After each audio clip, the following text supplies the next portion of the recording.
As of June 12, 2025, Vietnam officially has 34 provincial level units, including 28 provinces and 6 centrally run cities.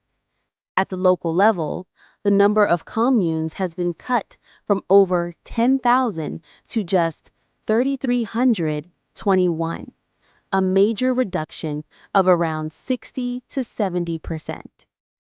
Lam Dong is now the largest province by area, spanning about 24,000 square kilometers after merging with Dak Nong and Binh Thuan. Hung Yen, merged with Tai Binh, has become the smallest, with just 2,500 square kilometers. This is the biggest administrative shakeup in Vietnam's modern history, aimed at streamlining government, cutting redundancy, and building a more modern, efficient, and people-centered local system.